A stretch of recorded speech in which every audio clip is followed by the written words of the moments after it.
이 금융자산의 주식 비중이 있는데 이게 전부 다 지금 주식인 분들은 좀 팔아야 된다.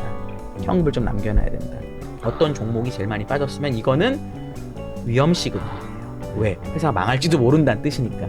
앞으로 그래도 이 우리가 쓰는 반도체라는 이 물건이 이게 만약에 앞으로도 계속 우리의 삶에 꼭 필요하다고 하면은 다시 가는 거죠. 우리한테 중요한 건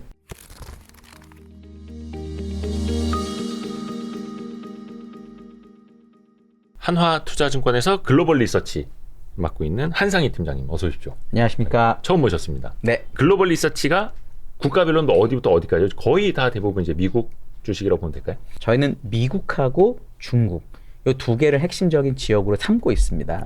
결론적으로 미국 주식은 지금 사야 될 때입니까? 관망해야 될 때입니까? 아니면 팔아야 될 때입니까? 지금 저는 상반기에 주식 한 번 더 빠질 것 같아요. 상반기에? 그러니까 올해 예. 구체적으로는 저는 뭐 맞을 거라고 생각하고 물어보는 건 말씀드리는 건 아니고요. 네네네.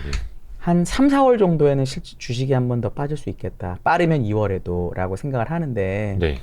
1월 말부터 발표되는 실적이 예상보다 나쁠 수가 있는데 네. 지금 분위기는 우리가 맨날 얘기한 택 기업들 있잖아요. 네. 이런 애들 실적이 나쁜 건 다 알아요. 그렇죠. 12월 말에 마이크론이라는 회사 실적 발표를 했습니다. 네. 반도체 기업인데 네. 적자가 2센트가 났고요. 네.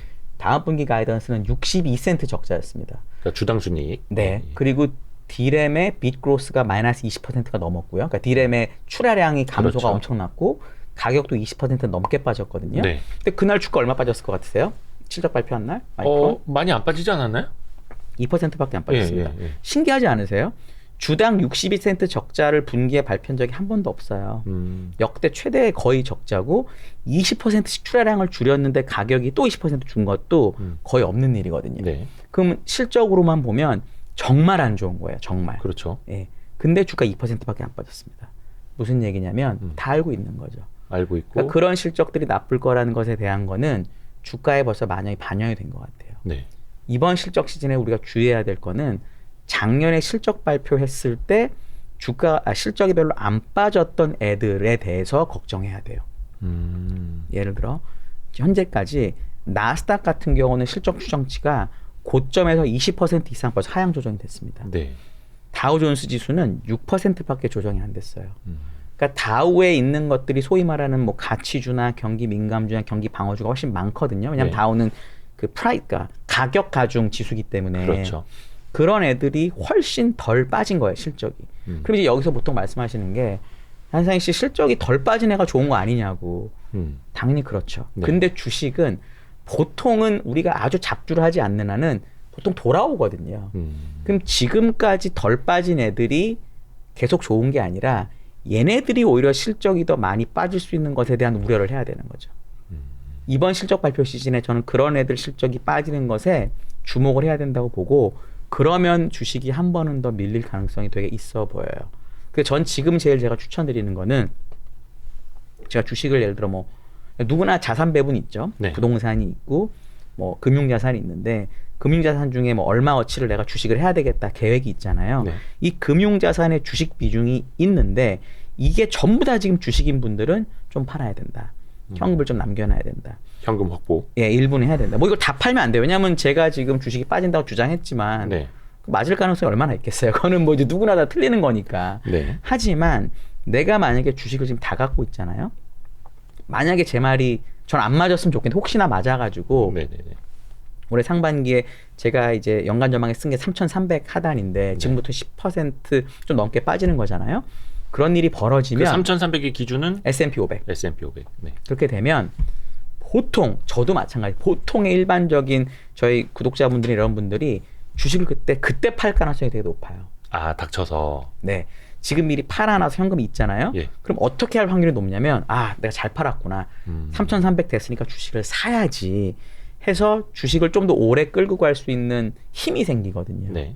만약에 내가 30% 팔았는데 주식이 계속 오른다. 그럼 할 수 없는 거예요. 그거는 뭐 할 수 없는 거고 이 30%를 못 먹었다고 괴로워하기보다는 만약에 빠졌을 때 이 현금이 없어서 내가 바닥에 주식을 지질 수 있다라는 그 걱정을 지금은 피하시는 게 훨씬 좋은 것 같아요. 저는. 그러니까 약간 완충 장치가 필요하다. 현금 저는 그렇게 생각해요. 지금은. 한 30% 정도 현금 전 보통 비중은 7대3 항상 주장합니다. 저는.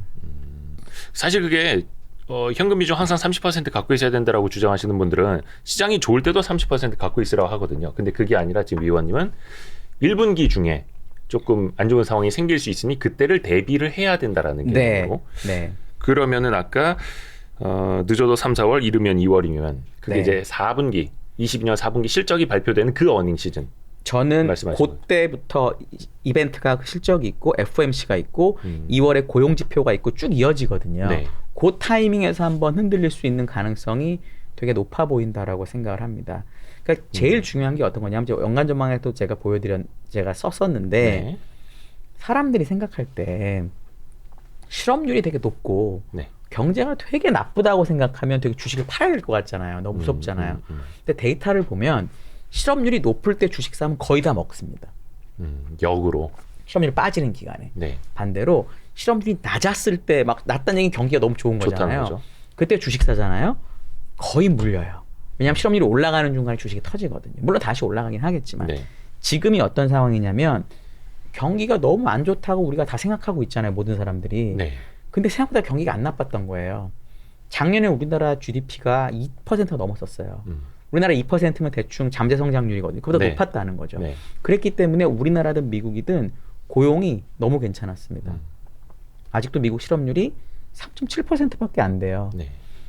미국이 해고를 많이 한다고 하지만 제가 옛날에 회사에 9년 정도 일을 했었는데 예를 들어 이래요. 당장 오늘 너 회사를 그만둬라. 이런 얘기를 하거든요. 네. 그렇게 하더라도 어떤 일이 벌어지냐면 몇 달은 급여를 줍니다. 그래요? 네. 전문직만 그런 게 아니고요? 왜냐하면 아무리 그냥 해고를 해도 그 사람이 해고하고 나가는데 걸리는 기간에 대해 급여를 다 주게 돼 있어요. 1개월, 뭐 최소 1개월이든 3개월이든 그렇게 네네네. 됩니다. 그래서 지금 내가 잘렸다고 생각하는 뭐 아주 알바 같은 개념이 아니라 일반 직장 같은 경우를 말씀드린 네. 겁니다. 네. 그러면 실제로 11월, 12월에 내가 많이 해고를 당했다고 하더라도 1월, 2월, 3월까지는 급여를 좀 받아요. 그 급여를 받는 기간에는 실업자가 안 잡히는 거죠. 급여를 받았으니까 제가 실업수당도 발표 못 하잖아요. 네. 그렇기 때문에 2월, 3월, 4월이 가면 갈수록 의외로 실업률이 올라갈 수 있는 가능성이 있습니다. 약간의 시차가 있으니까. 네. 그게 올라가면 지금까지는 예를 들어 3.5에서 실업률이 시작했습니다. 이번에. 네. 3.7 되니까 뭐라고 그랬냐면 실업률이 올랐다고. 연준이 이제 긴축을 못할 거라고 막 좋아했었어요. 정말 약간 올랐는데 변했네. 이제는 약간 올라도 어떻게 할 것 같냐면 지금 분위기가 바뀌었기 때문에 진짜 경기 안 좋은가 봐 이럴 것 같아요. 더 안 좋은 쪽으로 갖다 대는 거죠, 막. 이제는 그럴 네. 것 같은 생각이 들어요. 왜냐하면 지금은 연준이 명확히 웬만큼 나빠지지 않고서는 금리 안 내리겠다고 결정을 했잖아요. 그렇죠. 제가 감히 그거에 뭐 토를 댈 수 없는 거잖아요. 그럴 때 실업률이 올라가는 모습이 보여지면은 사람들이 아마도 조금 놀랄 거예요. 왜냐하면 코로나 때처럼 실업률이 뭐 3에서 10으로 한 방에 간다. 이러면 또 달라요. 그러면 10 가는 동안에 연준이 뭘 할 거기 때문에 주식이 오를 수 있지만 네. 지금은 3.7이 뭐 3.9 뭐 이렇게 올라갈 거잖아요. 네네네. 그게 올라가는 게 한 달에 한 번 발표되거든요. 그 기간이 되게 주식이 괴로울 수 있네요. 저희 물가도 마찬가지고 물가도 한 달에 한 번씩 조금씩 움직이는 거 가지고 주식이 얼마나 흔들렸었잖아요. 그렇죠. 예. 올해는 저는 물가보다는 이 실업에 관한 실업률. 데이터가 훨씬 중요할 것 같아요.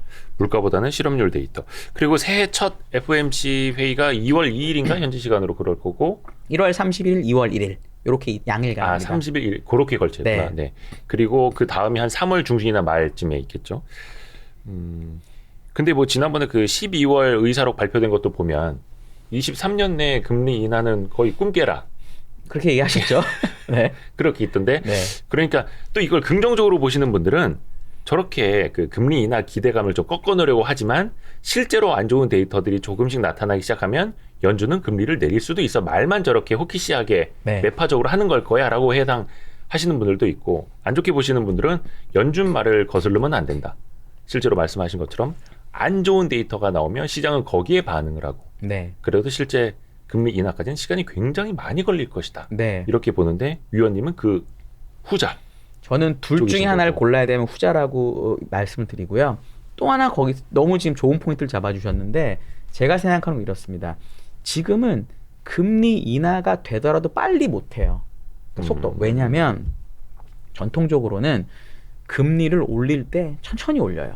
왜냐하면 경기에 충격을 주니까. 네. 반대로 금리를 내릴 때는 이미 경제가 맛이 간 거기 때문에 금리를 빠르게 내립니다. 네. 항상 그랬어요. 코로나 때도 그랬고 리만 때도 그랬고 IT 법 항상 그랬어요. 그거는 어떤 급격한 위기가 확 몰아닥쳤을 때였고 네. 서서히 경기가 안 좋아질 때는 또 서서히 내리잖아요. 근데 그래도 내리는 속도가 보통 빨라요. 보통은. 예. 그러니까 금리를 서서히 내리는 기간에 그리고 그때는 장이 너무 이렇게 장이 빠지지가 않아요, 방 자체가. 네. 그러니까 이번엔 되게 다른 모습이 나왔던 거죠. 근데 어쨌든 간에 그런 그림이기 때문에 예를 들어 데이터도 세게 나쁘게 나올 가능성도 별로 없어요. 지금 상황에서는. 네. 데이터가 나쁘게 나오더라도 금리 인하의 속도가 그렇게 빠르지가 않을 거예요. 나온다. 그게 첫 번째고. 두 번째는 많은 분들이 생각하시는 게 네. 연준이 금리를 인하해 주기만 하면 주식이 오를 것 같잖아요. 지금 다 그렇게 생각하시는 거잖아요, 사람들이. 혹은 금리 인하 신호라도 나오든가. 역사적으로 금리 인하가 시작되고 주식이 올랐던 경우는 거의 없습니다. 코로나 때 잘 생각해 보시면 코로나 때 금리를 1월부터 내리기 시작했어요. 네. 근데 주식은 3월에 바닥을 찍었습니다. 금리가 네. 내리고 나서. 음. 리만 때도 2008년부터 금리를 내리기 시작했거든요. 네. 근데 미국 시장의 바닥은 2009년 2월에 나왔습니다. 금리가 내리고 나서. IT 버블 때도 마찬가지고. 다 그렇거든요. 네. 유일하게 금리 인하가 그러니까 금리 인상이 멈추자마자 주가가 올랐던 때가 최근에 언제 있었냐면 2018, 19년에 넘어갈 때. 네. 2018년에 금리를 계속 올렸었거든요. 네. 그러니까 2018년, 19년 초에 금리 인상을 멈추자마자 바닥치고 주식이 올랐었습니다. 네. 지금 그것에 대한 기억이 너무 많아서 그런데 아. 역사적으로 꼭 그런 건 아니에요. 이번 저는 어떻게 보냐면 저는 그 두 개 중간쯤 될 것 같다. 그러니까 제가 맞다고 칠게요. 제가 꼭 맞는다는 게 아니라 지금 네, 제 의견 네. 갖고 하는 거니까 만약에 제 생각대로 상반기에 실업률이 올라가고 경제가 예를 들어 경기 침체가 되고 그리고 주식이 뭐 제 하단이 3,300이니까 전망에서 얘기한 거는 그렇게 갔다고 치죠. 그러면 그때가 되면 분명히 연준도 이런 얘기를 할 거예요. 그 정도면 더 이상 금리를 너무 긴축적으로 가져갈 필요가 없다라는 코멘트가 나오기 시작할 거거든요. 네. 그 상태에서 주식이 충분히 빠져 있으면 주가가 반등은 하긴 할 거예요. 근데 그렇죠. 이게 옛날처럼 뭐 이게 아니라 앞으로 금리가 유지되는 상태에서 이 금리에서 적정한 밸류에이션이 얼마일까를 사람들이 생각할 거고 그리고 바닥에서 주식을 땡길 거라는 거죠. 하나만 더 추가를 드리면 지금 미국의 수많은 IB들 신문 기사에 나온 겁니다. 이제 리포트를 제가 직접 못 보니까 기사에 보니까 많은 IB들이 지금 적정 주가를 한 4천 정도를 S&P 기준으로 500 기준 얘기를 하더라고요. 어떻게 나온지 알 것 같아요. 올해 컨센서스 S&P 500 EPS가 229달러 정도 됩니다. 네. 근데 그보다 낮아지. 저는 216달러라고 리포트에 썼습니다. 네. 그럼 예를 들어 215달러가 맞다고 치면 17배, 18배를 적용하면 딱 4천이 나와요. 참고로 미국의 지난 15년 평균 PER이 17, 18배 정도 됩니다. 네. 그러니까 지금 금리는 평균보다 좀 높지만 높은지 아니 뭐 비슷해요. 15년으로만 보면. 그러니까 금리도 과거 평균하고 비슷하고 PER도 비슷하고 거기에 EPS를 곱한 게 적정 주가다라고 해서 4천 얘기를 되게 많이 하시는 것 같아요. 네. 4천이라고. 근데 저희의 올해 전망 밴드는 3,300에서 4,500이에요. 좀 넓어 보일 수 있지만 굉장히 넓은데요? 저희는 적정가가 4,000이라는 거에 동의하는데 주식이 저희 논리대로 만약에 저희 논리대로 상반기에 빠졌다가 만약에 4,000까지 오르면 20% 넘게 오르는 거잖아요. 네. 그 정도 모멘텀이 생겼으면 주식이 거기서 멈추지 않습니다. 위로 10% 정도는 언제나 변동성이 생기거든요. 관성에 의해서. 네, 주식이 원래 그렇죠. 빠질 때도 더 빠지고. 그렇죠. 그런 관점 때문에 저희가 이번에 상방을 적정 밴드보다 10% 정도 높여놓은 게 그래서 그렇습니다. 그러면 3,300에서 4,500이면 이제 S&P 500 기준으로 저희가 1월 5일에 찍고 있는데 지금 한 3,800 정도 됩니다. 대에 있거든요. 그러면은 요걸 중간으로 해서 뭐 그러면 빠지면 사고 오르면 팔고 약간 요런 전략도 염두에 두고 계시는 거예요? 저는 밴드가 그렇게 넓다라는 그거는 거? 이제 조금 더 전문적으로 투자하신 분들이라면 저 같으면 전저점이 3,500이니까 3,500 가면 사고 정저점이 전 고점이 4,100 얼마쯤 되거든요. 거기서 팔고 이러면 되는데 그러기에는 지금 하락장에 거의 막바지인 거 맞는 것 같거든요. 하락장에 막바지는 맞는 것 같다. 네, 그렇기 때문에 그렇게 매매할 수 있는 정도의 전문가 분들이라면은 저보다 많이 하실 것 같아요. 그래서 제가 조언을 드리는 건 너무 무식한 말이고 일반 분들은 그냥 현금 비중 정도로 조절하시는 게 훨씬 나을 것 같아요. 이게 매매가 너무 힘든 거라서 진짜로. 네. 근데 이제 약간 조금 헷갈리는 게 하락장에 막바지인 거는 맞다라고 보시는데 하지만 4분기 실적이 발표가 되는 뭐 2월부터 3, 4월 그 사이에는 굉장히 등락이 있을 수 있고. 한 번 더 빠질 것 같아요. 전저점이 3,000 장중 기준으로 3,490인데 네. 그것도 한번 깰 수도 있지. 근데 이제 그 되게 무서운 숫자인 것 같은데 지금부터 3,800이니까 네, 네, 네. 여기서 10%만 빠져도 3,420이에요. 그렇죠. 예, 그러니까 거의 막 빠져. 왜냐면 이게 4,900에서 시작했거든요. 네, 네, 네. 그러니까 이미 많이 빠진 상태에서 더 빠지는 거니까 사실은 이제 덜 무서워해도 되는 거죠. 근데 제가 아까 현금을 왜 얘기를 드렸냐면 이게 사람들이 예를 들어 4,900보다 3,000 지금 800까지 잘 견디신 분이 있어요. 난 그래도 네네네네. 계속 물타기를 하면서 버텼어요. 근데 이분이 마지막에 요 10%를 못 견디고 팔까봐 현금이 없으면 그거를 아까 표현으로는 이제 바닥에서 지진다고. 저희가 좀 속되게 예, 쓰는 표현이 맞습니다. 많이 매니저분들도 아니, 그 많이 그래요. 저희만 그런 게 아니라 여의도 매니저분들도 많이 사람들 그러세요. 표현인데 바닥에서 지진다. 예, 근데 속되게, 어쩔 수 없이 속되게. 바닥에서 손절한다. 네. 라는 뜻인데 이제 그러질 않기 위해서 네. 한 현금 30%는 갖고 있어야 된다. 지금 다만 그래야 될 시기라고 저는 보는 거죠. 그게 왜 저는 그 하락장 막바지는 왜 그러냐면은 네. 지금 올해 내내 또는 내년 초까지도 안 좋다는 의견도 있어요. 예를 들어 뭐 S&P는 뭐 3,000 깨진다는 분도 있고 바닥 반토막 나면 그리고 뭐 우리나라 지수도 2,000 깨진다는 분도 많잖아요. 근데 그렇게 주장을 하려면 올해 말 내년까지 장이 안 좋다는 뜻은 한국은 2011년부터 장이 안 좋았거든요. 그쵸? 늘 안 좋았죠. 어쨌든 근데 이제 2011년부터 빠지기 시작했잖아요. 삼성전자가 네네네네. 10만 원 장중 찍은 게 2011년 20초니까. 그러면 올해 내년 초까지 안 좋으면 한국 시장이 3년 반이 안 좋은 거예요. 21, 22, 23, 24년 상반기까지. 그러니까 21년 말하신 거죠? 그러니까 21년부터 안 좋았죠. 그 11년이라고 들었지? 21년. 21년. 21년. 네. 3년째 안 좋잖아요. 3년 반. 우리나라 시장이 3년 반씩 안 좋았던 적은 잘 없어요. 거의 없습니다. 네, 미국도 나스닥은 2021년 10월인가 11월이 고점이었어요. 네. 올해 말이나 내년 상반기까지 안 좋으면 거진 3년 가까이 안 좋은 거예요. 나스닥이 3년 안 좋으려면 IT 버블 때를 끌어와야 되는데 그때는 2000년에 처음 IT 버블로 빠졌고 2001년도 IT 버블 때문에 빠진 걸 생각하시는데 아니고 2001년은 엔론 분식회계가 있었습니다. 네. 그리고 9.11이 있었어요. 네. 그러니까 그런 일이 겪어서 3년이 안 좋았던 거예요. 아. 그러니까 이번에도 그런 일이 없으면 3년씩 안 좋기가 쉽지 않거든요. 그러면 올해 말이나 내년 초까지도 계속 안 좋다고 주장하는 근거가 있으려면 네. 올해 상반기에 주식이 되게 세야 돼요. 아. 그러니까 올해 상반기에 주식이 많이 올라가지고 예를 들어 4,500, 4,100 가서 일단 상승장을 한번 만들고 다시 빠져야 이 사이클이 맞는 거죠. 그래서 저는 상반기에는 안 좋아도 하반기에는 희망을 갖자라는 게 저의 생각이에요. 예. 근데 이제 많은 분들이 1분기에 그러니까 4분기 실적이 발표되는 1분기에 조금 충격이 있을 수는 있고 다만 하락장에 막빠진 것 맞다라고 말씀해 주셨으면 그 다음은 상승장이라고 생각을 하거든요. 근데 그게 앞에서도 이야기를 해주셨지만 경제적으로 뭐 별로 좋을 것도 없고 네. 금리를 내리는 것도 아니고 네. 약간 뜨뜨미지근한 상황이 계속해서 이어질 텐데 네.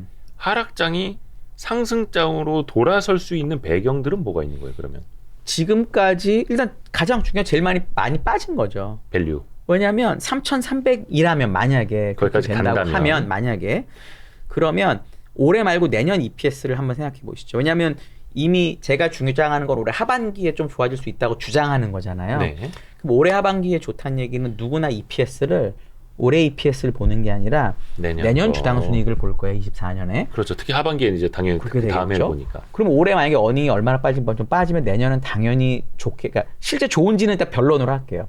누구나 주식을 하는 사람 누구나 내년에는 좋아질 거라고 생각하고 투자할 거란 말이에요. 그렇죠. 그럼 내년 주당 순이익이 240, 50달러 된다라고 치면 S&P 500 기준으로 네. 그럼 3,300이면 13, 4배밖에 안 돼요.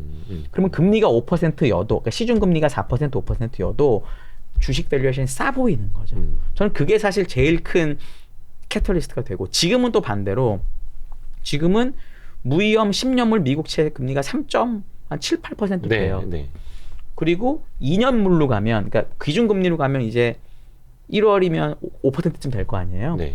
그러면 무위험 채권의 PR이 20배밖에 안 되는 거죠. 네. 근데 올해 벌써 S&P 500 아직도 18배예요.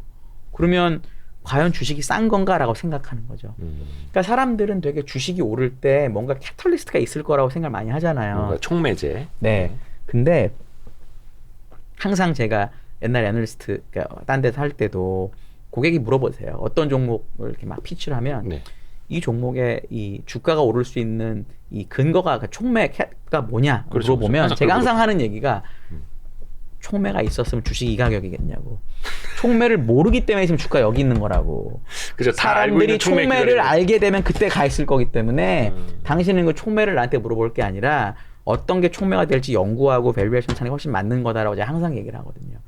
시장도 똑같아요. 의외로 정말 하다가 가는 게 나중에 우리가 리포트를 쓰고 해석을 하기 때문에 그게 이유였다고 주장을 하지만 네. 그때는 전혀 예를 들어서 요즘 제일 많이 하는 얘기인데 11월 1일부터 그러니까 중국의 항생의 테크주 모아놓은 ETF가 K-웹이라는 게 있습니다. 네. 그게 바닥에서 어제 종가까지 얼마나 올랐는지 혹시 지난 2달 동안 딱 감이 오세요? 시진핑 그렇게 난리치고 얼마 올랐을 것 같아요? 꽤 많이 올랐을 것 같아요. 왜냐면 꽤 많이 그때 정답 너무 정확하십니다. 리오프닝이 막 불거지기 시작을 한 게 한 2달 전쯤부터였으니까 얼마나 올랐나요? 100% 올랐거든요.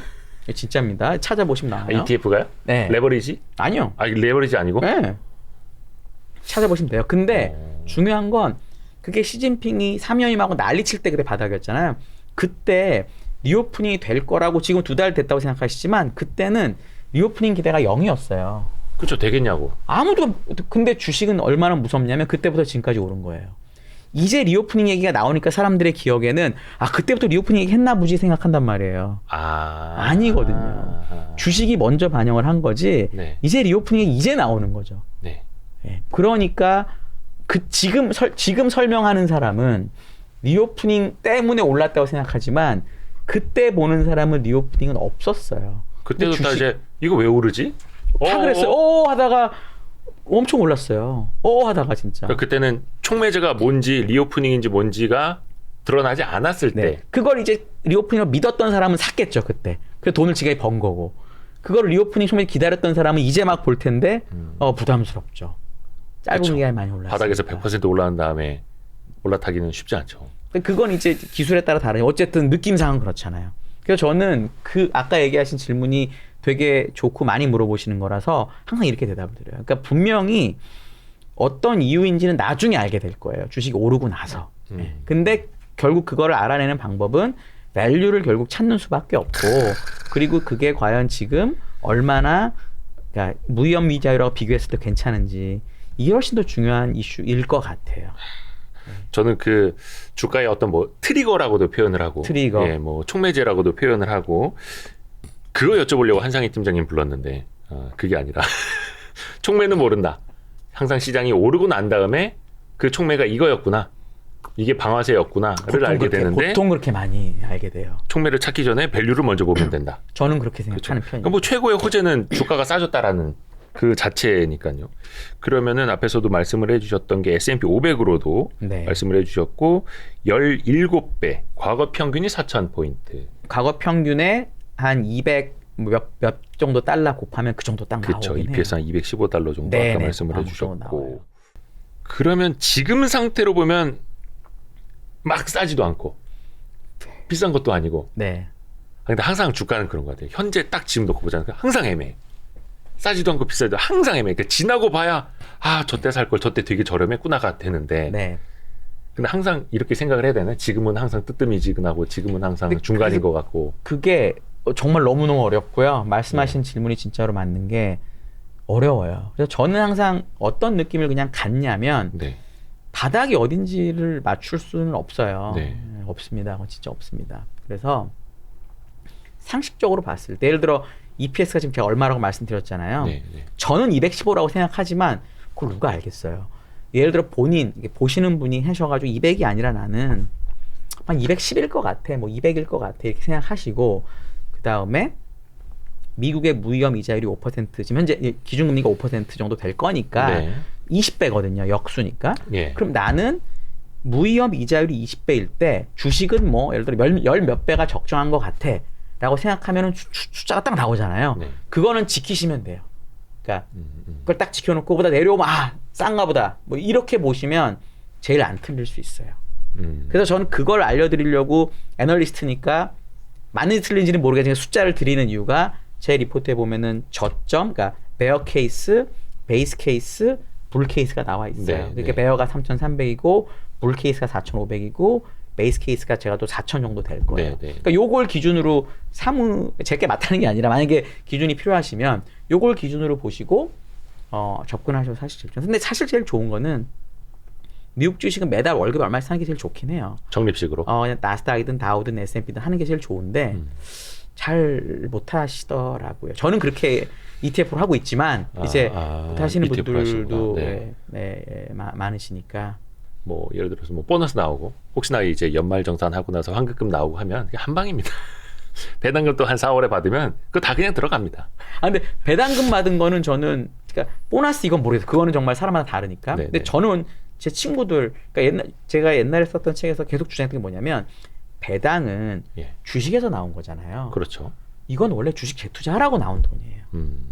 그러니까 물론 개별 주식은 무서우니까 모르겠는데 내가 만약에 S&P 500 ETF를 갖고 있다. 뭐든 상관없으니까 갖고 있는데 여기서 배당이 나오거든요. 네. 이거는 그 S&P 500 ETF 다 사주는 게 사실은 좋아요. 그래야지 복리 효과가 나오죠. 네, 너무 정확하신 네네네, 말씀. 네, 맞습니다. 네, 그 워런 버핏이 그 버크사이어 해서웨이가 그 배당을 안 주잖아요. 네. 딱 그게 그거 아닙니까? 니네가 배당 받아서 나보다 잘 굴려? 그러니까 자사주만 사죠. 그래서 오히려. 내가 굴려줄게. 자사주 네. 사서 소각할게. 네, 너무 맞는 말씀이십니다. 네, 맞아요. 이제 직장인 투자자들도 배당금 나오면 재투자는 계속해서 해야 하는 게 사실은 복리 효과 그건 원칙은 측면에서는 그렇습니다. 원칙. 맞는 것 같고.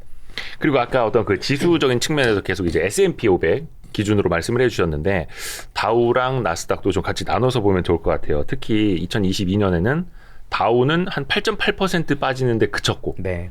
나스닥은 거의 한 34%? 34% 정확하십니다. 빠졌고. 네. 그러면 뭐 물론 이제 뭐 성장주 많이 있는 나스닥이 뭐 금리 영향 많이 받은 것도 뭐 알겠습니다만 왜 그렇게 많이 차이가 났다고 봐야 되는 거 일단 진단부터 해볼까요? 다우와 나스닥이 첫 큰 차이 번째는 당연히 종목 구성이 다르고 달랐죠. 종목이 달랐기 때문에 다우에 있는 종목들이 실적이 제가 이거는 어젠가 그제 리포트 낸 내용에 있는 건데 네. 많은 분들이 다우존스가 덜 빠진 거를 얘기하신 금리 인상 효과라고 생각을 많이 하세요. 근데 금리가 올라서 빠진 그 할인 폭은 다우나 나스닥에 별 차이가 없어요. 네. 어디서 큰 차이가 났냐면 실적 때문이에요. 실적. 다우존스 기업들의 실적은 작년에 증가했고요. 네. 나스닥은 빠졌습니다.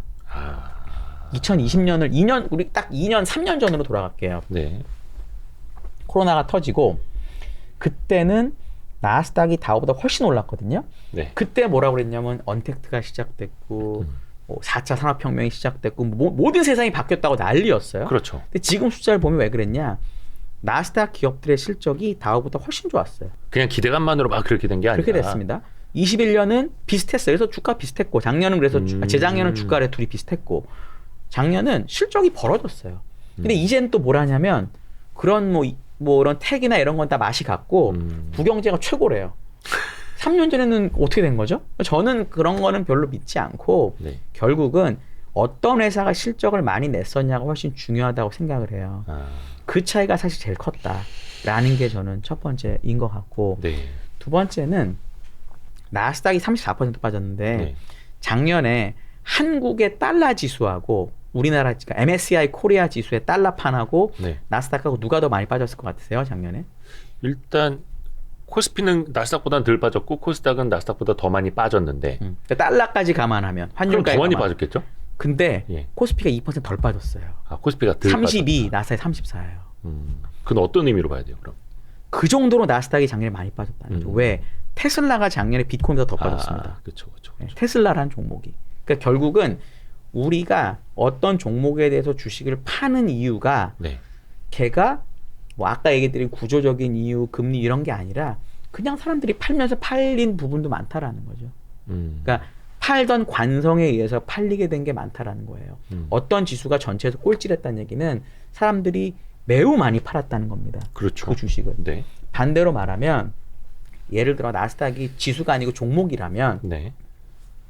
어떤 종목이 제일 많이 빠졌으면 이거는 위험 시그널이에요. 왜? 회사가 망할지도 모른다는 뜻이니까. 근데 나스닥이 망하지는 않겠죠. 네. 그러면 어떤 지수가 제일 많이 빠졌다는 거는 사람들이 관심이 없고 주식을 진짜 많이 팔았다고 보는 게 더 합리적이에요.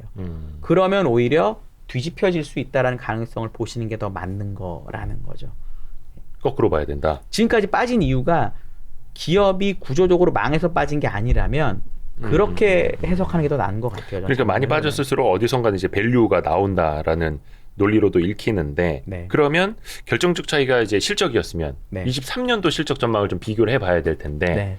어쩔 수 없이 뭐 나스닥 구성 종목이 바뀌는 거는 아니고 거기에 테크 기업이 많은 것도 사실이고 고금리 시절에 어찌됐든 간에 그들은 이자 비용이 나가니까 또 실적이 안 좋을 수도 있는 거고 뭔가 그러면 반전 요인이 있습니까? 네. 첫 번째로는 그러니까 많은 분들이 생각하시기에 네. 금리가 오르면 다우존스 기업보다는 나스닥 기업의 이자 비용이 더 높다고 생각하시잖아요. 그렇게들 생각을 하죠. 그렇죠. 그래서 제가 통념이긴 해봤죠. 한데. 안 해보고 얘기들이 많아요. 계산 다 해보셨나요? 연간 전망에도 제가 넣어놨는데 네. 이자 보상 배율이라는 게 있습니다. 그렇죠. 영업이익을 영업이익 이자 비용으로 나눈 거예요. 그렇죠. 그러니까 이게 높으면 높을수록 그 회사가 좋은 거죠. 좋고 이자 비용이 덜한 거죠. 돈 버는 거보다 이자 비용보다 적은 거니까. 네. 나스닥이 높을까요? 다우존스가 높을까요? 당연히 제가 이렇게 얘기했으니까 당연히 다우가 높을 거라고 생각을 하죠. 왜냐면 거기는 이제 캐시플로우가 좋은 회사들이 많으니까. 아니에요? 실제는 나스닥이 높습니다. 반전인데? 네. 이게 예를 들어 드릴게요. 네. 이게 왜 그런 거냐면 이거는 네네네. 많은 기업들이 생각보다 예를 들어 우리 뭐 너무너무 훌륭한 필수소비재 기업인 프록터앤갬블 같은 회사가 있잖아요. 네. 현금 흐름이 너무 좋아요. 그렇죠. 짱이에요. 네. 근데 그 현금 흐름보다 더 많이 자사주를 사고 배당을 합니다. 차입금이 계속 늘고 있어요. 근데 나스닥에 있는 물론 아크 기업들은 잘 모르겠는데 일반적인 훌륭한 나스닥 기업들은 현금이 순현금이 이만큼 쌓여 있어요. 네네네네. 이자 비용 오르면 순현금이 있으니까 어떻죠? 그걸로 내면 되니까. 난 이자 비용이 없겠죠. 순현금이니까. 그렇죠. 돈을 그렇죠. 벌죠. 그래서 우리가 생각한 거랑 다르게 이자 비용이 오를 때 오히려 더 그런 전통 기업들이 더 피해를 볼 수 있어요. 근데 이제 걔네들이 작년에 돈을 워낙 잘 벌었기 때문에 그런 이자 비용 오르는 게 전혀 문제가 아니었던 거죠.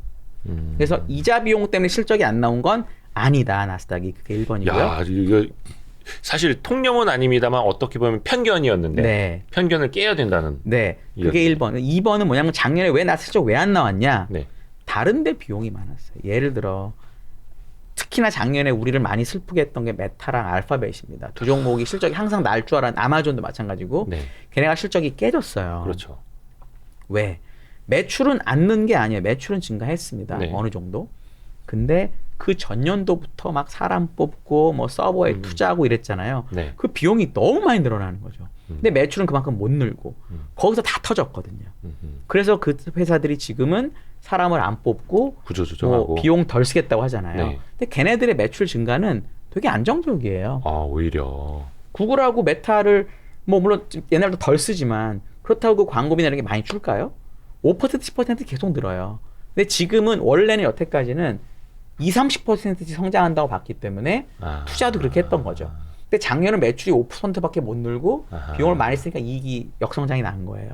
그럼 올해는 이제 거기는 경영진들이 저보다 훨씬 똑똑할 거니까 당연히 생산성을 높여야겠다. 생산성을 높이는 제일 좋은 방법은 매출을 늘리거나 비용을 줄이거나. 그렇죠. 근데 경기 지금 안 좋다고 난리인데 과연 매출 늘리려는 지치적인 CEO가 없겠죠. 잘 되지도 않을 거고. 너무 맞는 말씀. 비용을 줄이려고 할 거거든요. 그 방법으로 실적을 낼 가능성이 되게 높은 반면에 우리 다른 이런 기업들은 지금까지 해오던 대로 그냥 가는 거니까 이 기저효과까지 감안하면 나스닥의 이익 증가율이 다우존스보다 높을 가능성이 있는 거죠. 역으로. 예, 그렇게 되면은 이제 작년에 봤던 그 갭이 바뀔 수도 있지 않을까라고 저는 생각하는 거죠. 그 관성에 따라서 작년에도 다우가 덜 떨어졌으니까 나스닥보단 다우야 이게 아니라 나스닥 기업들이 이제 뭔가 체질을 변화하니 반전이 일어날 수 있고 그게 이제 비용적인 측면에서 네. 실제로 사람 많이 내보내고 있다고 하고. 현재로선 말이 그렇게 나오죠. 네. 그러니까 이게 저는 구글을 좀 갖고 있거든요. 네. 그 뭐 유튜브 프리미엄이라든지 구글에 이제 각종 뭐 웹드라이브도 쓰고 그 수수료가 아까워서 이 구글 주식을 사야지 이게 해지가 된다. 그렇죠. 근데 그걸로 더 물렸네. 진짜 제가 지금 구글이 마이너스 30몇 %기는 한데 네.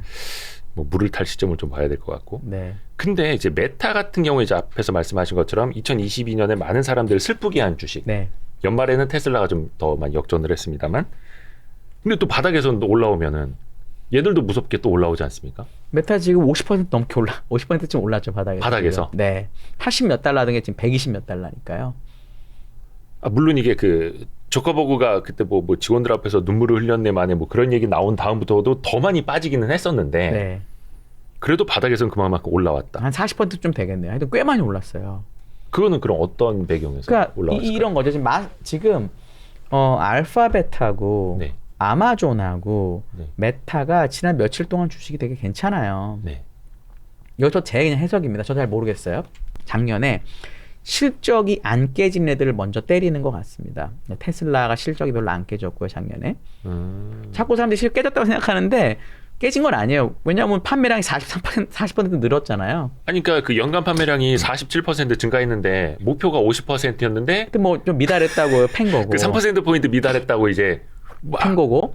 그다음에 그날 애플이 같이 3 몇 분 빠지고 맞아요. 어제는 마이크로소프트가 한 4% 넘게 빠졌어요. 네네네. 걔네 셋이 실적이 안 빠진 대표적인 3인방입니다. 잘 버티던 친구들. 네. 걔네도 빠질 거라고 딱 패는 거예요. 네네네. 그러니까 메타나 알파벳이나 아마존이나 뭐 이런 것들은 이 정도면 빠질 만큼 실력이 빠진 거 아니야? 라고 사던 사람. 왜냐면 메타 같은 경우 80 몇 달러일 때 제 기억에 80 몇 달러 맞을 거예요, 저점이. 네네네. 그때는 PER이 한 열 몇 배요? 한두 배였을 거예요. 그렇죠. 한 10배 초반. 예. 그래서 메타 막 같이 주라고 막 그랬잖아요. 맥도날드가 25배인데 네.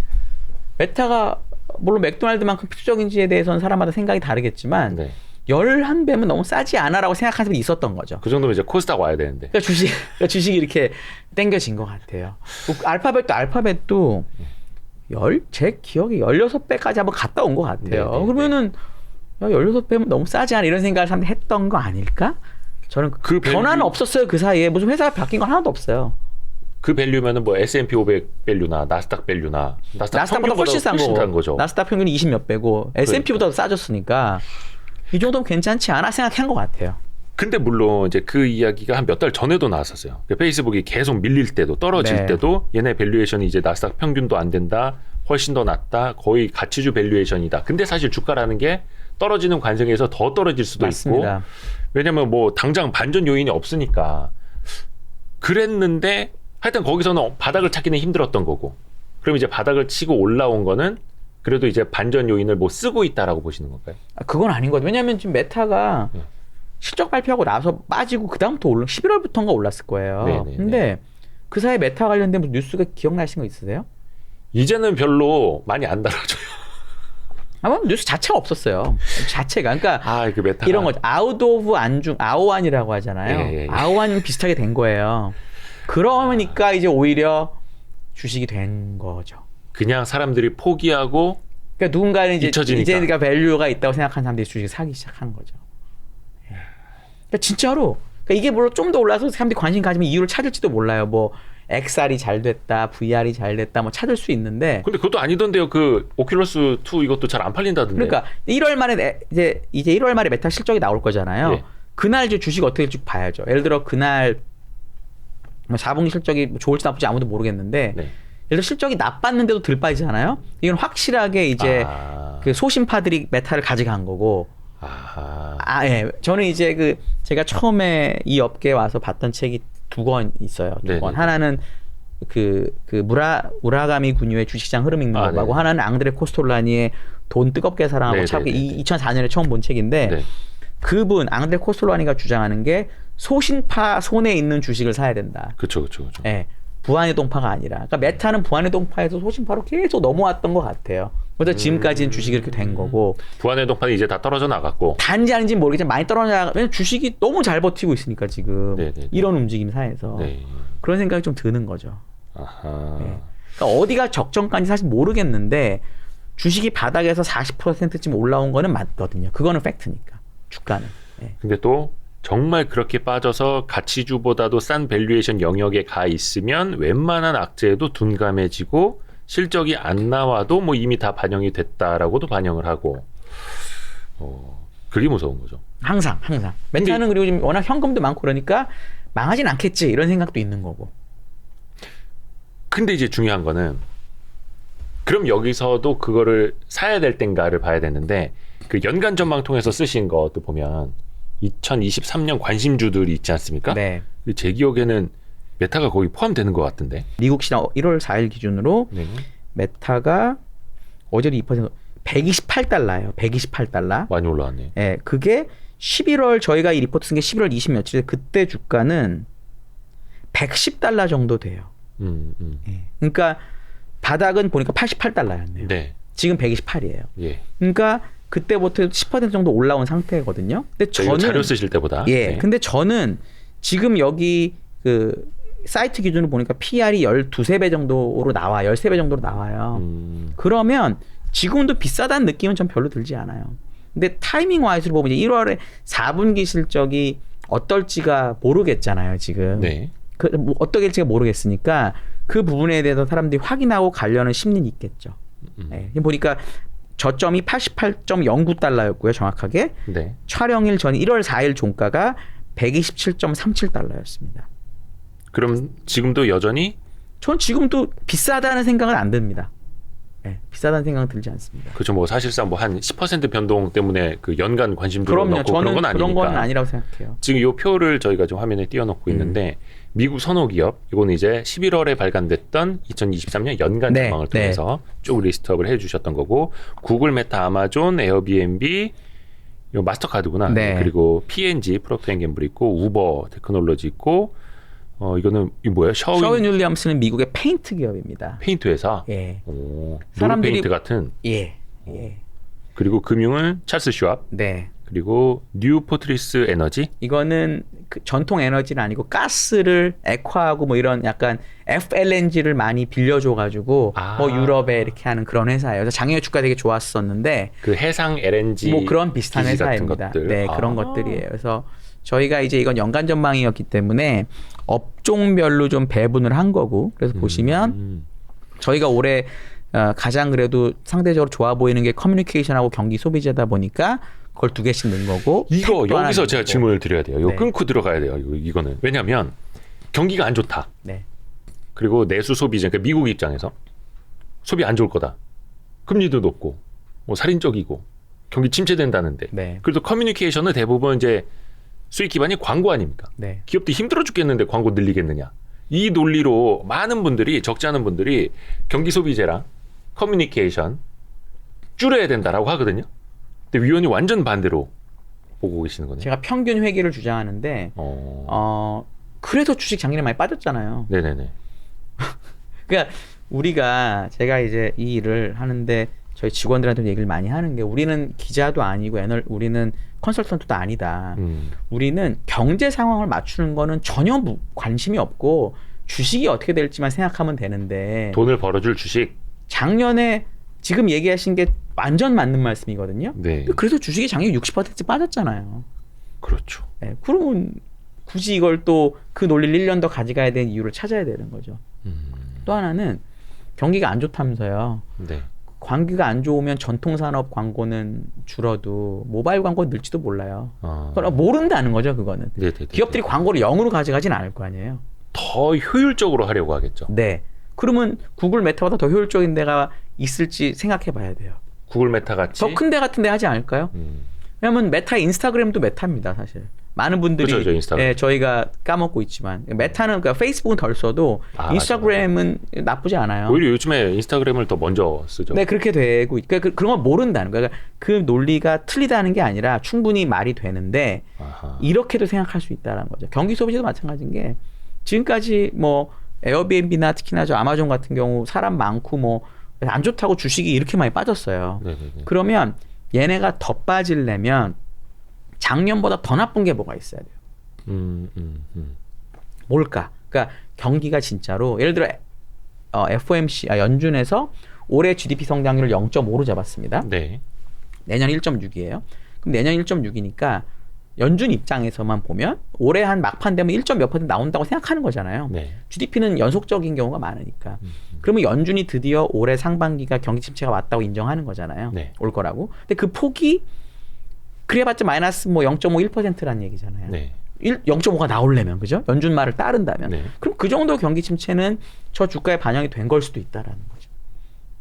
네. 그러니까 이게 예를 들어 코로나 같은 경기 침체가 온다. 아니면 리만 때처럼 은행이 망하는 경기 이러면 이게 아니에요. 아, 그거는 예. 뭐 다 망가지는 거. 예. 예. 아닌데 그게 아니라면은 저는 반대로 보는 게 나을 수도 있겠다라고 생각하는 거죠. 그래서 광고로 먹고 사는 커뮤니케이션, 구글 메타도 여기 넣으신 거고 경기 소비재, 아마존과 에어비앤비도. 네. 저는 이제 반도체를 옆에 보시면 반도체는 제가 ETF로 뺐고요. 반도체를. 이 반도체는 ETF SOXX로 뺐고. 네. 네. 그래서 이거는 반도체는 이쪽에 들어가 있고. 중국 선호 기업과 이거는 ETF. 네. 그래서 반도체가 들어가 있고. 네. 이 마스터카드는 어떤 거냐면 리오프닝과 관련돼서 에어비앤비가 들어가 있잖아요. 네. 근데 카드 회사가 마스터카드랑 비자가 크게 두 개가 있습니다, 미국에. 네. 아메리칸 익스프레스는 금융을 같이 하고 있는 성격이 좀 다르고 네. 순수한 카드업을 한다고 보는 건 마스터카드랑 비자인데 네. 미국 비중이 낮은 애가 마스터카드예요. 아. 그러니까 올해 상대적으로 그나마 미국보다 딴 나라도 좀 소비를 하지 않을까? 제가 네. 계속 평균회기 상저하고 평균회기가 8자예요. 이번 올해 전망에 상저하고 평균회기 8자인데 그거에 맞추면 당연히 마스터카드가 더 좋다고 얘기를 하는 게 맞을 것 같아요. 저는. 그러니까 제가 체감하기에 지금 뭐라 해야 될까? 여의도의 컨센서스라든지 여의도의 대세랑은 확실히 다른 느낌? 그러니까 상저하고는 대세에 가까운데 상저하고 평균 그렇죠. 회기는 거의 대세가 아니죠. 그렇죠, 네, 많이 그렇죠. 다르죠. 네. 상저하고는 이게 왜 상저하고냐면 항상 지금이 안 좋으면 나중이 높을 거라고 생각하는 그렇게 생각하는 그런 경우도 것도 있죠. 많습니다. 네. 그래서 요 상저하고는 거의 이견이 없는 것 같아요. 근데 뭔가 이것도 기대감을 갖고 이게 있어야 웃긴 되니까. 게 뭐냐면 네. 사람이 얼마나 이 행동, 이 현 상황에 영향을 많이 받냐면 저는 이제 11월부터 썼을 거잖아요. 이 자료를. 네네네네. 쓰기 시작할 때 주식이 안 좋았었어요. 11월 초에는. 그렇죠. 그래서 상저하고가 진짜 완벽한 컨센이었습니다. 저는 해보니까 상저가 나와요. 어쩔 수 없이 썼는데 11월 말에 이 자료를 쓰고 고객분들하고 이제 공식 세미나를 발간을 하고 하고, 이렇게 네. 하잖아요. 공식 네. 발간하고 나서 고객을 만나야 네. 되니까. 네. 그때 11월 말에 주가가 어땠냐면 너무 좋았어요. 코스피가 2,500 가까이 갔었고 쫙 올라갔죠. S&P는 4,200 가까이 갔어요. 그때는 저한테 뭐라고 하시냐면 상고하죠 아니냐고 다 그러는 거예요. 주가가 좋으니까. 지금은 다시 12월에 빠졌잖아요. 네. 다시 또 상저하고가 맞대. 그래서 저는 어떻게 생각하냐면 몰라요 아무도. 네. 근데 저는 그냥 생각하는 게 고용, 실업률이 올라가면서 실적이 빠지는 구간인 역시적 장세가 나오기 때문에 상저하고인 거지. 아하. 이게 지금이 나빠서 상저하고는 아닌 것 같아요. 근데 지금 또 주가가 빠졌기 때문에 컨센이 상저하고로 바뀌어 이끄는 건 맞아요. 네. 근데 정말 11월 말에 제가 세미나를 다닐 때는 고객분들을 만날 때는 상고 가저가 더 많았어요. 정말입니다. 어쩔 수 없는 거 같아요. 사람이 원래 저도 그래요. 그 예. 고객들도 인간이니까요. 저도 인간이에요. 다 네. 당연히 그 잘못이 아니에요. 그 누구나 그렇게 생각해요. 맞습니다. 예, 누구나. 그래서 산타랠리를 얼마나 많이 얘기했습니까? 많은 분들이. 지금 와서 보니까 너무 말이 안 됐던 거죠. 그러니까 인간이 갖고 있는 인지적 오류 중에 하나가 또 그 최신 효과, 최신 편향이라는 거 있지 않습니까? 네. 항상 최근 시장이 안 좋으면 앞으로도 안 좋을 거고 네. 최근에 뭐 올라오면 계속 좋을 거고 네. 관성이 있습니다. 그리고 아까 우버도 말씀해 주신 우버가 산업재로 들어가요? 예, 미국에서 분류는 산업재로 들어가더라고요. 오, 근데 우버 테크놀로지도 관심주에 넣으셨고. 이 고용이 나빠지면 일하러 많이 나오지 않을까요? 기사들. 지금 기사 비용이 되게 비싸거든요. 우버가. 수요가 문제가 아니라. 저는 이번에 기본적으로 비용을 줄일 수 있는 회사들을 좋아하거든요. 메타나 구글도 비용을 사람 많이 안 뽑고 이러면 비용 줄어갈 거고 우버도 비용 줄 거예요. 왜냐면 이제 그 기사들의 공급이 많아진다는 거죠. 이제 그럴 가능성이 높지 않을까요? 차 끌고 이제 한 푼 더 벌으러. 그러지 않을까요? 아, 우리나라도 이거 우버 돼야 되는데 그래 저도 좀 알바 좀 뛰고. 대표님은 취미로 뛰시죠. 뭐 이미 뭐 성공하신 분이 아니, 뭐 우버까지 뭐. 주식 살 돈이 없습니다. 지금 계속 물 탈 돈이 없어요. 이게 우버도 그런 측면에서 네. 그러니까 비용을 과거보다 훨씬 줄일 수 있는. 왠지 그럴 수 있지 않을까 기대를 하고 있습니다. 그러면 이거 셔윈 윌리엄스는 어떤 저는 측면이죠? 이제 소재 업종을 하나 넣는다면 예. 그러니까 사실 이건 이제 뒤로 갈수록 뭐 덜 선호하는 거긴 하겠으나 위부터야 그 우선순위가. 꼭 그건 아니지만 어쨌든 이제 저는 기본적으로 경기 민감주나 가치주를 올해 꼭 해야 된다고 생각하진 않아요. 저는 이제 매년 평균 회기를 주장하니까. 근데 이 소재 중에서 그나마 페인트 업종이 제일 많이 빠졌어요. 철강은 되게 좋고. 왜냐 부동산이 안 좋다 그러니까 이런 부동산 영향을 많이 받아서 그렇거든요. 그렇죠. 우리나라도 그렇고 뭐 아파트 건설 경기나 뭐 조선 경기나 뭐 자동차 경기 여기에 이제 가전도 그렇고 페인트 많이 영향 받으니까. 근데 얘도 주식이 제일 많이 소재 중에 그나마 제일 많이 빠졌거든요. 역발상을 하는 게 나은 거죠. 소재 중에 내가 굳이 해야 되겠다면 올해 작년에 많이 빠진 애를 고르는 게 맞다고 봤어요. 네. 찰스 슈왑은요? 사실 금융주도 금융주 중에서는 그나마 뭐랄까 개인이 좀 많고 개인 비중이 많고 트레이딩 비즈니스도 좀 크고 왜냐하면 옛날에 정말 유명했던 이 개인 주식 매매할 수 있는 회사가 찰스압이거든요. 일반적인 은행이나 IB보다는 난 것 같아요. 그래서 는 거고. 그리고 아까 그 뉴 포트리스 에너지는 FLNG. 그러니까 에너지 가격에 베팅하는 에너지 투자는 좀 이상한 것 같고요. 올해 저는 에너지 가격과 무관하게 그래도 그나마 좀 괜찮은 게 낫지 않을까 싶어서 넣어놓은 겁니다. 저게 이제 열 종목이 열 종목이 약간 포트폴리오 같은 거니까 그런 관점에서 저는 이제 10개를 말씀을 드렸어요. 이거 하나하나 관심 있으신 분들은 조금 더 깊이 공부해 보시면 더 좋을 것 같습니다. 그러면 너무 좋으실 것 같아요. 또 공부해 보자고 하는 콘텐츠니까요. 네. 저희는. 그리고 아까 살짝 이제 언급해 주셨던 게 역실적 장세가 마감될 가능성이 높은 해. 그러니까 요 책에도 담겨 있더라고요. 그러니까 한화투자증권 그 리서치 센터 내에서 애널리스트 7분이 공저하신 책인데 뭐 센터장님부터 같이 다 쓰셨더라고요. 근데 한상희 위원님이 이 지분이 딱 7분의 1인 것 같더라고요. 저희 다 양을 정해서 그렇게 했습니다. 네. 근데 요 책에도 그 내용이 있어요.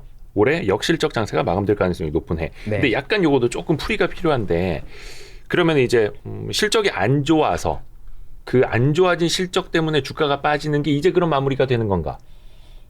그러니까 역실적 장세가 마무리됐는데 올해 이게 1년짜리잖아요. 그러니까 상반기에 그게 마무리됐으면 좋겠다는 거죠. 역실적 장세가 그러니까 아직 온 건 아니고. 아까 이제 서두에 제일 처음 말씀해 주셨던 것처럼 작년 4분기 안 좋은 실적이 반영되는 23년 1분기는 좀 충격이 있을 수 있다. 네. 근데 연간으로 보면 네. 역실적 장세, 안 좋은 실적으로 인해서 충격을 받는 건 좀 마무리가 될 거다. 상반기에 그게 마무리될 거라고 저는 보는 거죠. 무라카미 군이요. 그분도 이제 항상 그 계절론 있지 않습니까? 네. 계절론 말씀하시고 앙드레 코스톨라니도 비슷한 네. 그 계란으로 달걀, 달걀로 계란, 예. 표현을 해주셨었는데 그러면은 그 다음은 역실적 장세 다음은 이제 원래 이제 금융장세가 와야 돼요. 금융장세가 금융장세 기대하는데 연준이 그랬잖아요. 꿈깨라고. 그러니까 이번에는 제가 중간 단계일 거라고 자꾸 보는 이유가 예. 금리를 당장 내려주지 않아도 금리가 유지가 된다라고 생각하는 걸 사람들이 어떨 것 같냐. 아까 제가 밸류 얘기를 했었잖아요. 내년 실적 뭐 이렇게 해가지고 투자자들이 금융장세라고 우기기 시작할 것 같아요. 그러니까 금리가 기준금리 5.25에서 그냥 쭉 유지가 되다가 아마 올해 상반기에는 금리는 안 할 거야, 안 할 거야, 안 할 거야라고 계속 얘기할 거예요. 보나마나 뻔합니다. 이거는 갑자기 말 바꿀 리가 없는데 한 예를 들어 3월 중순에 FOMC 보통 45일에 한 번씩 있으니까 네.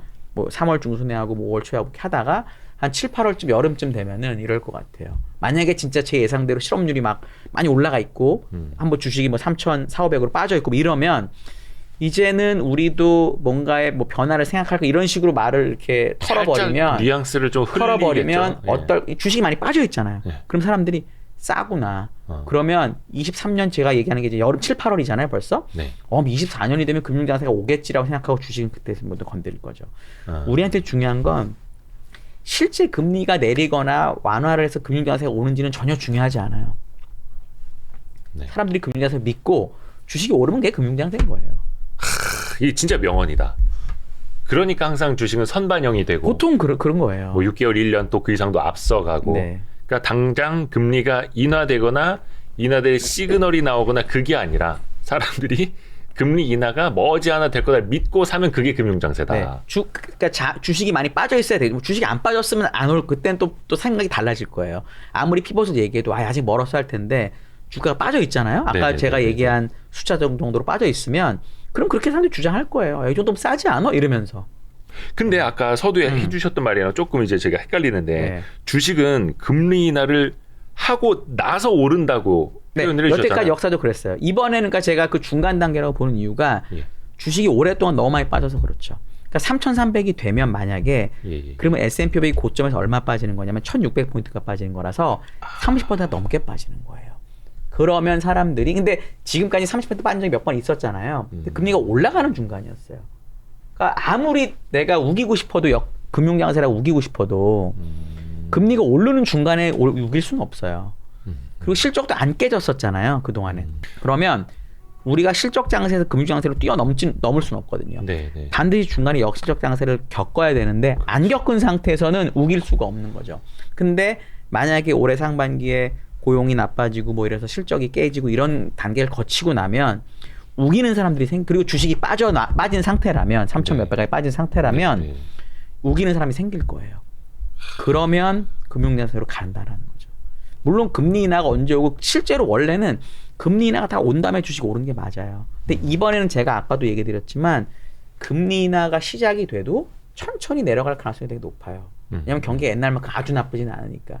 그러면 그 금리 인하가 다 끝나고 주식이 오르려면 몇 년 걸려요. 근데 미국이 그렇게 몇 년 동안 주식이 오래 쉰 적은 없어요. 제가 요 책에 그것도 썼는데 2차 세계대전 이후에 네. 2년 연속으로 주식이 빠졌던 경우는 딱 2번밖에 없습니다. 7374, 000102. 그러니까 지금이 7374냐 000102랑 똑같은지를 우리가 생각해 보면 되는 거죠. 폴 볼커가 70년대 후반에 금리 올렸을 때 주식 되게 많이 빠졌다고 생각하시잖아요. 네. 1년밖에 안 빠졌어요. 연간으로만 보면. 기간으로 따지면. 네.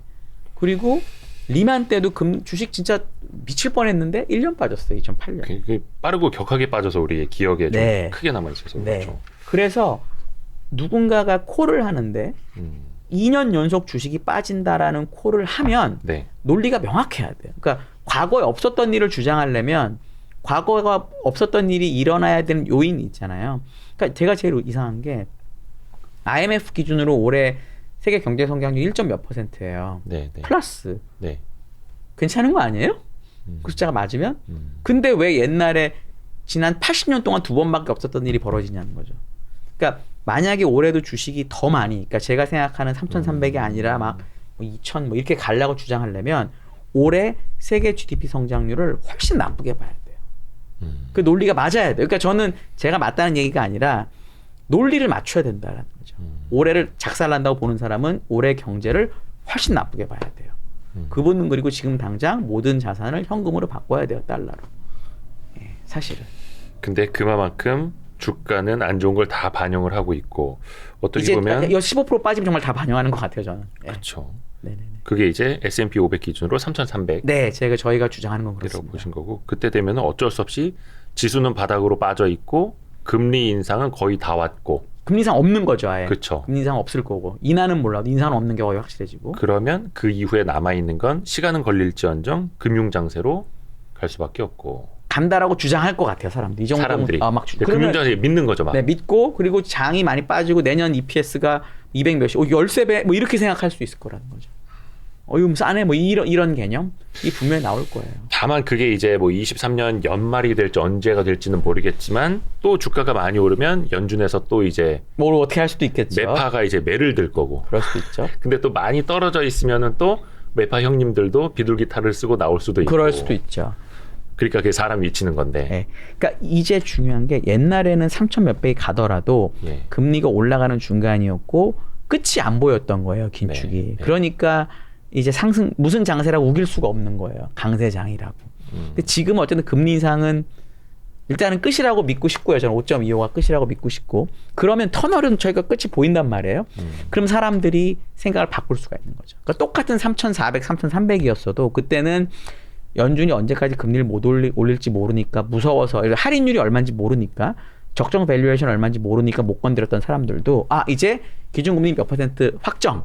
어디가 기준금리? 그럼 여기서 역산해서 주식 P가 얼마면 적정해라고 계산할 수가 있는 거죠. 그러면 아까처럼 이제부터는 좀 사봐도 되지 않을까라는 사람들이 더 많아질 수 있을 것 같아요. 저는. 명쾌해집니다.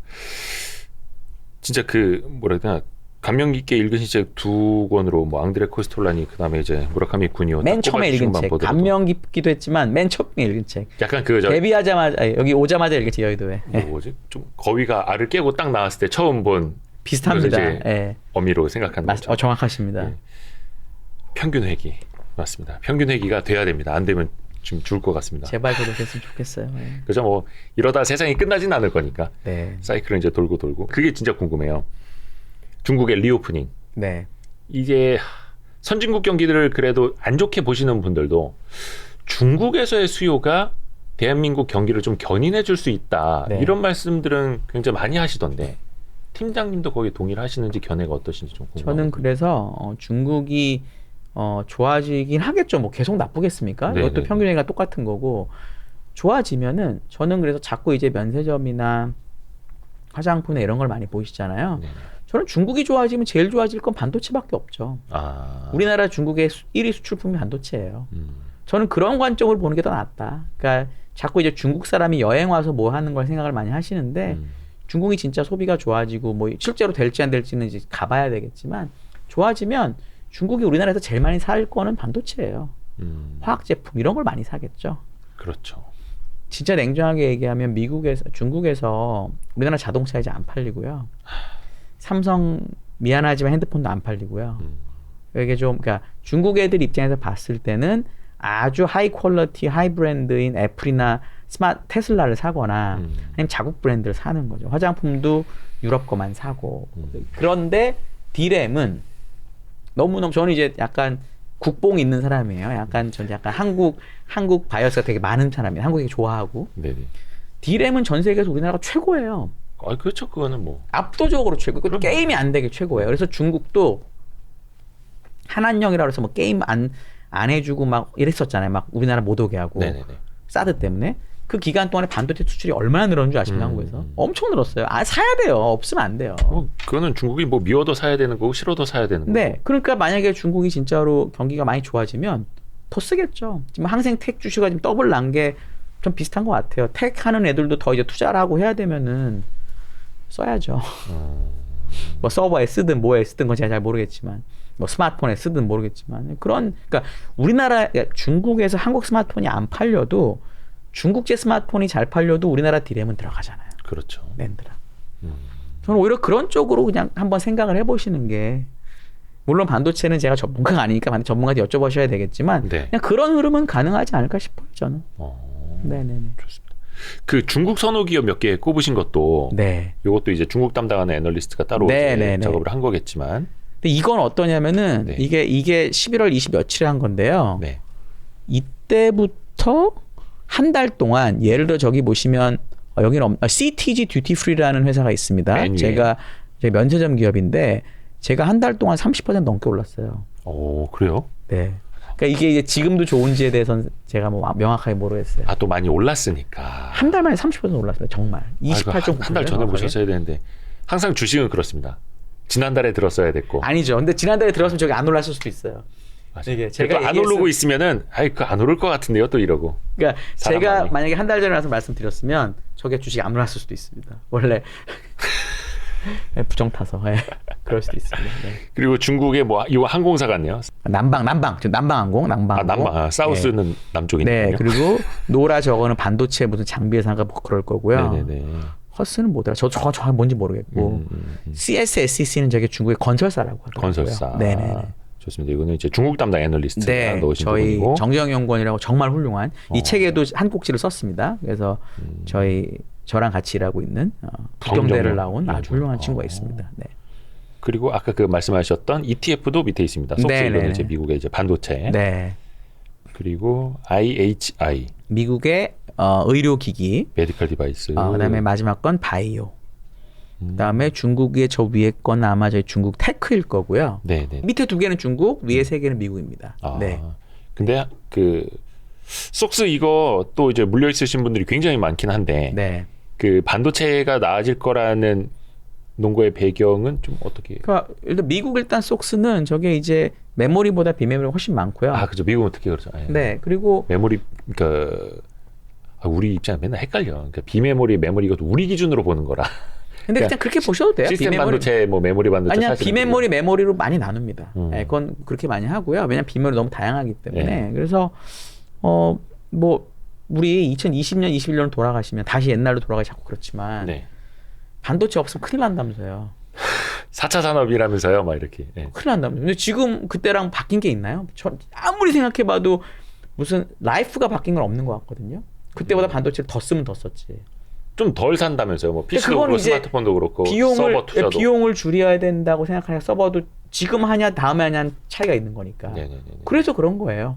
근데 믿음에 따라 다른 거죠. 앞으로 그래도 이 우리가 쓰는 반도체라는 이 물건이 메모리든 아니든 간에 이게 만약에 앞으로도 계속 우리의 삶에 꼭 필요하다고 하면은 다시 가는 거죠. 왜? 미국 반도체나 한국 메모리가 없어지면 안 돌아가거든요. 절대로. 돌아갈 수 있는 방법. 저는 그런 관점으로 그러니까 예를 들어 개별 반도체 종목이라면 좀 무섭죠. 왜냐면은 회사가 어떻게 될지 모르니까. 근데 저건 30개짜리 필라델피아 반도체를 모아놓은 거기 때문에 훨씬 마음이 편하죠. 뭐가 잘못돼도 이게 ETF로 들어가서 돌아가는 거니까. 저는 그런 관점에서. 이런 것도 보면 이제 속스가 아니라 많은 분들이 이제 속스 L, 막 레버리지로 또 들어가시고 뭐 하는데. 저는 이제 개인이 그런 걸 하시는 거는 되게 무서운 거다라고 생각을 합니다. 또 이게 전고점 가도 회복 못 할 수가 있어요. 왜냐하면 3배 빠지는 동안 너무 많이 그렇죠. 그 변동성이 이제 녹아내려가지고. 네.